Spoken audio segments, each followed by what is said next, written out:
Bonjour à toutes et à tous, soyez les bienvenus sur le plateau de la matinale. C'est l'heure de se pencher sur le meilleur de l'actualité en Vendée et ce, dès le réveil. Alors prenez le temps d'attraper votre tasse de café ou de chocolat chaud pendant que je vous dévoile le programme de ce qui vous attend d'ici les prochaines minutes. De l'actu d'abord, nous reviendrons sur la situation au Sables-d'Olonne et Saint-Gilles-Croix-de-Vie.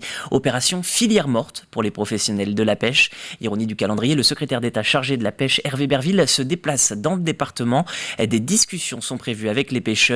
Dans votre journal d'une ligne à l'autre, nous parlerons aussi du développement de la fibre. Après des mois d'incertitude et quelques retards, où en sommes-nous? Nous ferons le point avec Esnay et le Poiré, deux villes citées en exemple. Enfin du sport, nous parlerons du mondial de Montaigu, coup d'envoi de la 50e édition. Et puis les Jeux Olympiques aussi. Hier marquait une étape importante, J-485. Le comité départemental olympique et sportif organisait une journée des Jeux d'extérieur. C'est à suivre dans le journal. Côté chronique, le Plus Info revient sur Caprépi, votre chronique coup de fil à la presse. Nous revenons sur la semaine de la presse et des médias à l'école. Pour l'occasion, focus sur la carte de presse. Connaissez-vous ce sésame et ses conditions d'obtention? Réponse dans votre chronique. Et enfin, nous reviendrons sur l'extrait du jour. Au programme Ma Planète Bleue, votre magazine de la mer revient entre autres sur une nouvelle expédition de la Fondation Tara Océan. Et puis, un petit mot pour rappeler que l'invité de la matinale, c'était à 8h15. Cédric Dardenne était notre invité. C'est le président de la région de la Pays de la Loire au Centre des jeunes dirigeants. Le CJD organise aujourd'hui un congrès aux Épaisses, le deuxième du genre, un rassemblement avec 500 dirigeants de la région. Le thème, l'optimisme. Voilà pour le programme. Avant de le détailler, passons en revue les infos pratiques. D'abord la météo, une Vendée sous deux ciels ce matin. À l'ouest, quelques averses sont à prévoir le long de la façade atlantique. Dans les terres, le ciel se fera plus clément, pas de pluie prévue pour cette matinée, pour les températures de 12 à 13 degrés pour cette nouvelle journée. Dans l'après-midi, les pluies ne seront plus de la partie à l'ouest, du soleil et quelques nuages, moins denses d'ailleurs. Côté température, 15 degrés en moyenne avec une pointe à 16 du côté de Luçon, 14 sur l'Atlantique. Et le bord de mer, on y reste avec vos horaires de marée. Une marée qui remonte en ce début de matinale. Le pic est attendu à l'heure du déjeuner, presque de la sieste même, à 13h27. Autre marée à venir, marée basse à 18h41. Les coefficients pour cette journée, 26 et 24, des chiffres qui vont remonter. Ce week-end, nous aurons un coefficient de 55 pour la dernière marée haute de la semaine. Petit détour par les carburants pour vous rappeler que le gazole est le moins cher au Château d'Olonne, c'est à Intermarché, 1,713 €. Il y aura aussi la Roche-sur-Yon, toujours Intermarché, 1,729 €, même prix à Benay dans le même magasin. Pour le samplon 95, notez Chantonnay. Pour Chantonnay, c'est à Leclerc que ça se passe, 1,809 €. 1,815 €, c'est à Intermarché de Moutier-les-Maufaits. Et puis la Roche-sur-Yon, là encore, Super U, 1,821 €. Le GPL, dernier mot sur le GPL, Noirmoutier-en-Île, la Guérinière, c'est là où ce sera le plus intéressant. C'est à Intermarché, 0,759 €. On grimpe ensuite à 0,952 € au Super U de Boufféré pour les prix les moins chers en Vendée. Voilà, on passe désormais à vos marchés pour refermer ce point info pratique d'aujourd'hui avec Mareuil-sur-Lay pour le marché de la place des Halles. Il a ouvert il y a une petite demi-heure, c'était à 8h. Il reste avec vous jusqu'à 13h. En tout cas, vous pouvez faire le plein de victuailles et souhaiter aussi une bonne fête à tous les Amédées si vous en croisez. C'est la Saint-Amédée aujourd'hui en ce 30 mars. Pour le soleil, il est levé depuis 7h45 et il va rester avec nous donc jusqu'à 20h28. Voilà pour l'ensemble de ces infos pratiques et je vous propose tout de suite de passer au journal.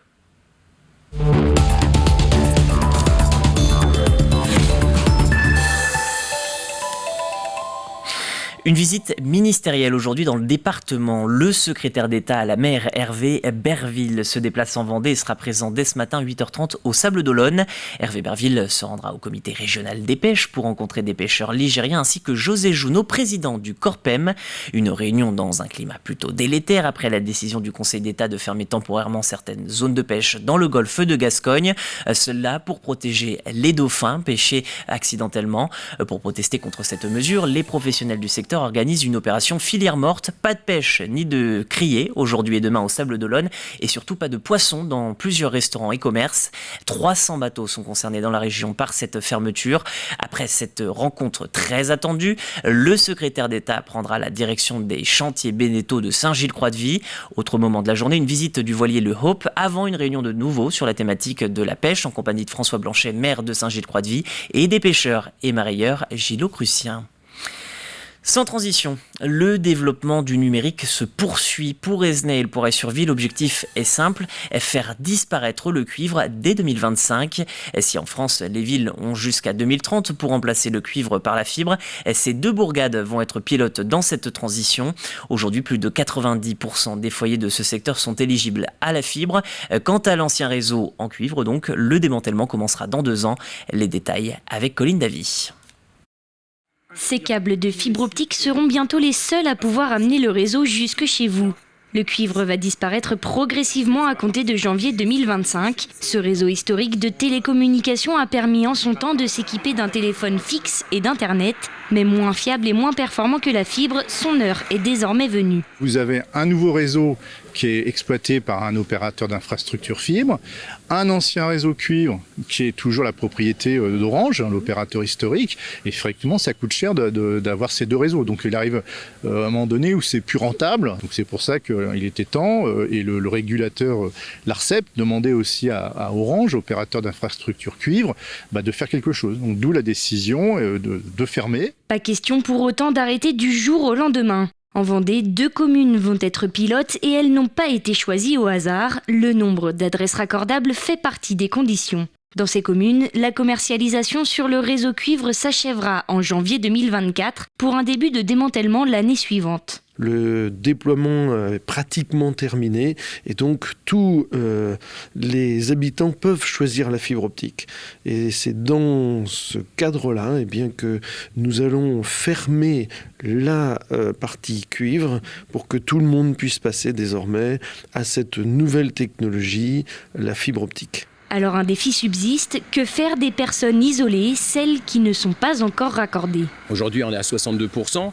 Quand on arrivera à 85-90%, on saura quelles sont les adresses vers lesquelles il va falloir qu'on aille demain pour expliquer, pour rencontrer les personnes, les rassurer aussi. Je pense que c'est aussi important parce que c'est à la fois une obligation légale, mais moi je considère qu'il faut qu'on en fasse une opportunité pour développer le territoire, pour apporter aussi des solutions à chacun. Une opportunité qui se développera dans tout le département d'ici 2030. Mortagne-sur-Sèvre sera la 3e commune vendéenne à lancer le démantèlement du cuivre avec une échéance prévue pour novembre 2025. Vous avez sûrement aperçu les travaux de la départementale 11 sur 5 km entre les Épaisses et les Herbiers. Un chantier nécessaire selon le conseil départemental. Et chaque jour, 6000 véhicules, dont 200 poids lourds, empruntent cet axe à proximité du Puy du Fou. Le département a donc débloqué 12 millions d'euros pour améliorer la route. Le nombre d'intersections va être réduit et des contournements sont prévus pour éviter certains lieux habités. Depuis janvier, les engins s'occupent déjà de la section Est. Cette partie devrait s'achever fin mai. La 2e section, la plus longue, démarrera ensuite aux Herbiers cet automne.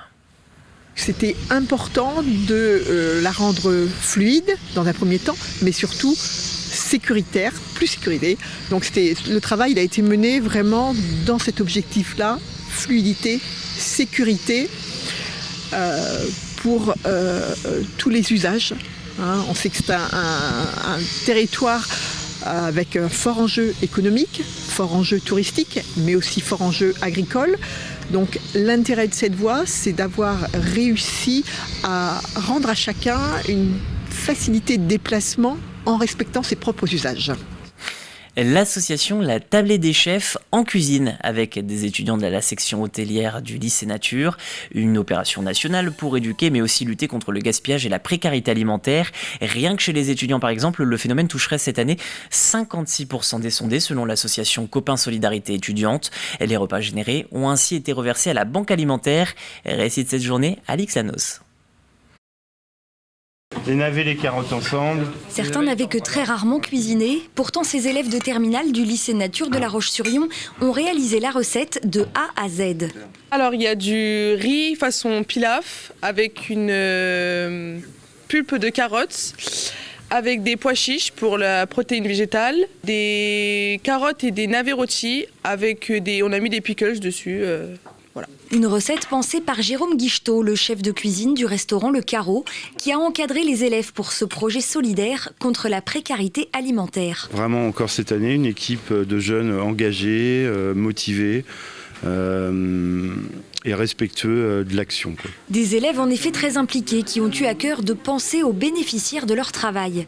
Ça peut être des gens qui n'ont juste pas les moyens financiers de se nourrir, ou ça peut totalement être des étudiants qui doivent jongler entre les dépenses dans les loyers ou dans la nourriture et qui n'arrivent pas à se nourrir tous les jours.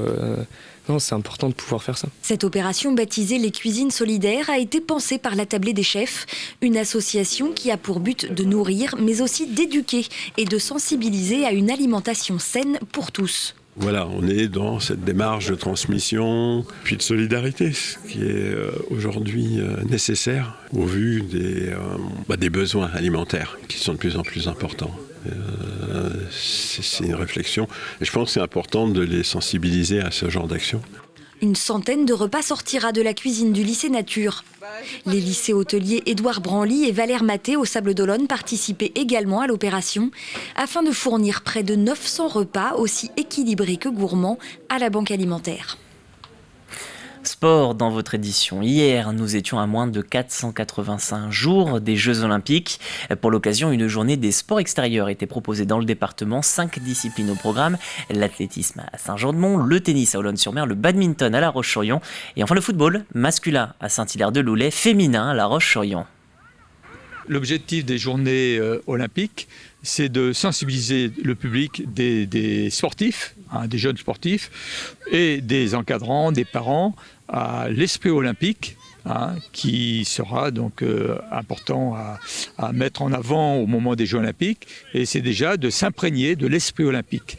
C'est de donner, d'impliquer toutes les valeurs de l'esprit olympique à tous nos pratiquants.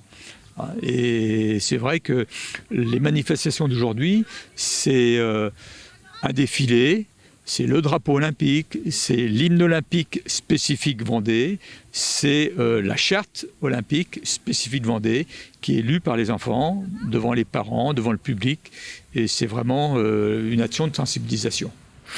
Autre événement qui approche, ce week-end débute le 50e tournoi de Montaigu, un anniversaire fêté comme il se doit, 16 équipes nations au lieu de 8. Le coup d'envoi c'est le dimanche 2 avril avec 3 matchs, France-Guinée à Montaigu-Vendée, Danemark-Arabie Saoudite du côté du Poiré-sur-Vie et à La Roche-sur-Yon, Angleterre, Nouvelle-Calédonie.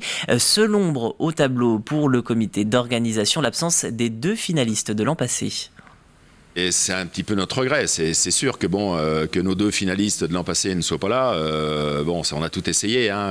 Ils ont des championnats d'Amérique du Sud qui ont été décalés de janvier à mars. On a respecté. On est même allé très très loin parce qu'on leur a proposé de venir avec des équipes plus jeunes, de participer bien comme il faut à leurs frais. Mais ils n'ont pas souhaité. Ils se sont engagés pour l'année prochaine.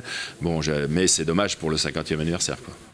Pour les clubs, format habituel avec 8 équipes, dont le tenant du titre, l'AS Saint-Etienne. Le nombre d'équipes participant au challenge féminin est de son côté doublé, 6 nations, avec de très belles affiches à suivre pour cette 50e édition du tournoi. Le Japon et les USA, qui sont les 2 équipes phares au niveau du football féminin dans le monde, soient là, avec la France, qui sont aussi. Puis le Mexique, on ne croit pas, mais le Mexique, quand vous allez à un match professionnel au Mexique, quand on voit certaines images, c'est 50 ou 60 000 personnes pour voir des féminines en pro. Et le football est beaucoup plus développé que chez nous. Donc, on contribue modestement à la promotion du football féminin. J'aimerais bien que ça... sur le plan professionnel et tout, que ça aille un peu plus vite, mais c'est comme ça. Et voilà donc pour cette 50e édition du tournoi de Montaigu. On termine ce journal avec votre prévision détaillée de la météo. Quelques averses, quelques rayons de soleil et surtout des nuages pour cette nouvelle matinée en Vendée. La pluie est prévue à l'ouest, le soleil se fera moins rare à l'est du département. Pour les températures, vous le voyez, certains sont là encore plus chanceux que d'autres. 11 degrés pour la minimale, ce sera à Pouzauges, 12 dans les terres, de Montaigu-Vendée à la Chapelle-Palu, en passant par Rochas-sur-Vendée, Fontenay-le-Comte ou encore Benay. À Luçon, 13 degrés. Pareil pour Challans et Notre-Dame-de-Mont. Ce sera d'ailleurs la maximale pour cette journée. Et pour ceux qui soupirent déjà du retour de la pluie, rassurez-vous, c'est éphémère. Il ne pleuvra pas cet après-midi et les températures grimperont jusqu'à 16 degrés. C'est la fin de ce flash. Dans quelques instants, nous parlerons de la semaine de la presse et des médias à l'école avec Bénédicte Vautelet, la présidente de la commission de la carte d'identité des journalistes professionnels. Nous évoquerons la carte de presse. Connaissez-vous cet outil très utile pour les journalistes? Sinon, c'est l'occasion d'en savoir plus. Dans l'extrait du jour, un nouveau numéro de votre magazine Ma Planète Bleue. Mais avant de retrouver ces rendez-vous, c'est l'heure du Plus Info dans la matinale.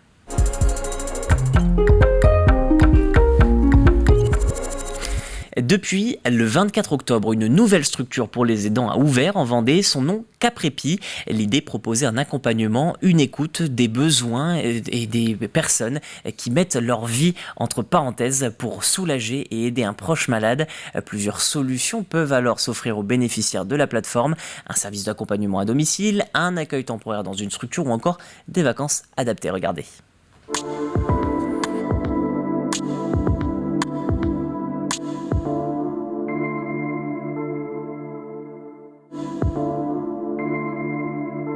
Organdie, Handi Espoir et l'ADPI ARIA sont quand même des acteurs majeurs de la prise en charge des personnes en situation de handicap sur le département et le territoire vendéen.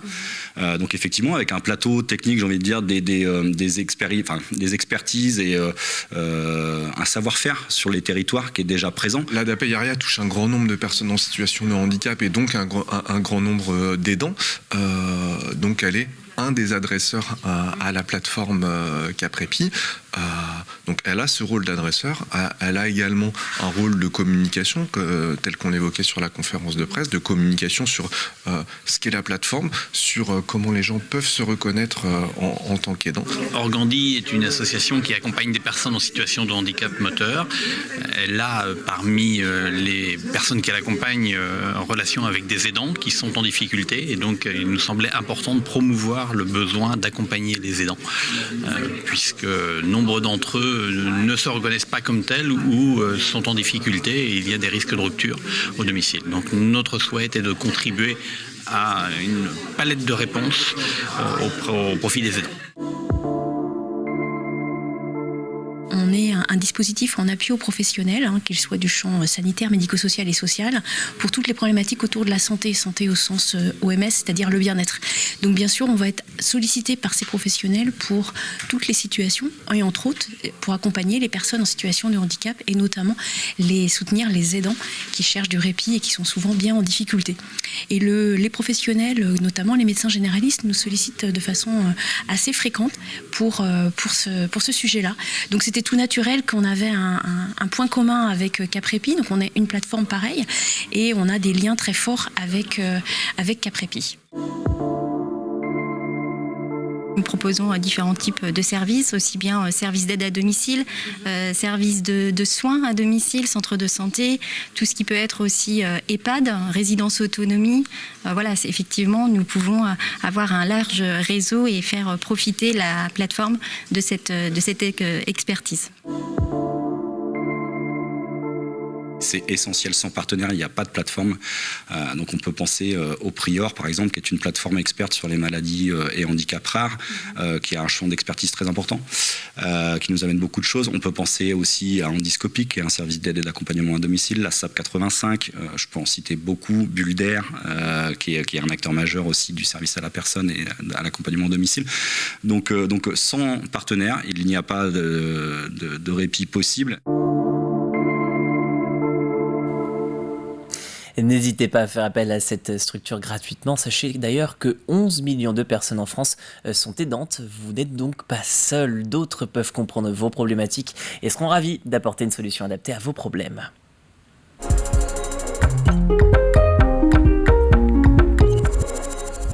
Le jeudi, c'est la chronique presse sur TV Vendée. Aujourd'hui, découvrez la commission de la carte d'identité des journalistes professionnels. La CCI-JP délivre chaque année les cartes de presse des près de 34 000 journalistes en France. À l'occasion de la semaine de la presse et des médias à l'école, nous vous proposons sur TV Vendée de découvrir cette carte. Comment est-elle délivrée et comment travaille cette commission? Réponse dans la chronique presse. La carte de presse, elle est attribuée aux personnes qui en font la demande et qui satisfont 2 critères. C'est exercer à titre principal la profession de journaliste et, deuxième critère, en tirer le principal de ses revenus professionnels. Donc, on sait que la personne avec une carte de presse, que ce soit dans un événement quel qu'il soit, on sait qu'il exerce principalement la profession de journaliste et qu'il en tire le principal de ses revenus. Ça lui sert effectivement à aller, écoutez, en ce moment, sur des manifestations, voilà, sur différents événements également. Et ça atteste de sa qualité professionnelle de journaliste. Il faut savoir que la carte, c'est renouvelable chaque année, ce n'est pas un droit à vie. On a sa carte de journaliste pour l'année civile en cours, plus 3 mois. En fait, on la demande quand on a la carte 2022, elle expire le 31 mars 2023. Et donc, ça n'englobe pas tous les journalistes, puisque peut se dire journaliste sans avoir de carte de presse. C'est une commission totalement indépendante, qui est paritaire, qui est composée à moitié de représentants des journalistes, élus par les syndicats, élus par les salariés et composée des différents syndicats, et à moitié de représentants des syndicats d'employeurs qui, eux, sont désignés. Moi-même, je représente le syndicat de la presse quotidienne nationale. Et donc, par ce paritarisme, la commission attribue des cartes. Il faut savoir qu'effectivement, en voyant passer comme ça beaucoup de demandes de cartes, on a un bel observatoire des différents métiers du journalisme et de l'évolution des métiers du journalisme. Nous avons été très rapides déjà avant les années 2000 à attribuer des cartes aux journalistes qui travaillaient sur Internet. Vous voyez, on reconnaît, et en étant comme ça très proche des métiers et en étant composé paritairement et en voyant toutes ces demandes de cartes, on est aussi un très bel observatoire du métier et on agit finalement en garant de l'indépendance des journalistes. Et à noter qu'en Pays de la Loire, 1024 cartes ont été attribuées en 2022. C'est une petite augmentation. Nous étions à peine 952 en 2018.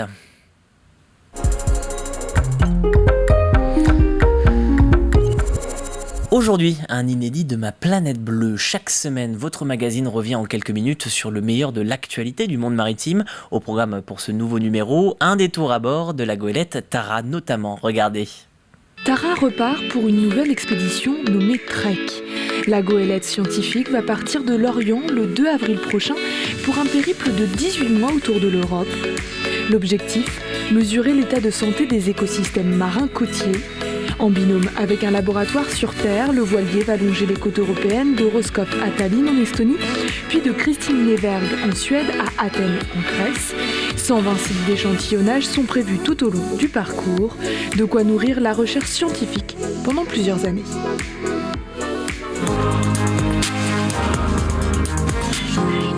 Une voile gonflable, intelligente, entièrement automatisée, c'est le projet fou développé par Wizamo. Né en 2020, cette initiative du groupe Michelin veut proposer une alternative à l'utilisation de carburant dans le transport maritime. Testée sur le lac de Neuchâtel, en Suisse, la voile de 100 mètres carrés a ensuite été déployée pendant 18 mois sur le monocoque de Michel Desjoyaux. Elle embarque un concentré de haute technologie. Il y a des capteurs forcément de pression et de force de vent et direction de vent pour être capable de savoir dans quelle orientation elle doit se mettre et de combien elle doit se déployer. Ça aussi c'est paramétré, c'est-à-dire s'il y a trop de vent, elle va dire non, on m'a dit que j'avais pas le droit de monter. Et puis s'il n'y a pas trop de vent, elle va prendre le premier riz comme on est là. Wizamo entame un nouveau virage. À partir du mois d'avril, plusieurs ailes équiperont un ferry de 200 mètres de long de la compagnie maritime nantaise.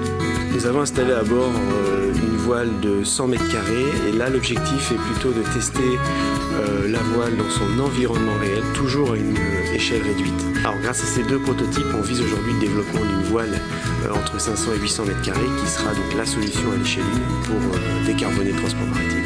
L'année prochaine, le groupe testera à l'échelle 1 son prototype avant la commercialisation officielle attendue pour 2025.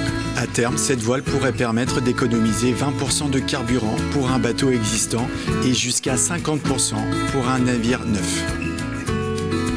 Voilà pour l'extrait du jour. Vous pouvez retrouver bien sûr l'intégralité de cette émission tout au long de la journée et sur tvvendée.fr. Je vous propose de notre côté que nous passions au jeu tous ensemble.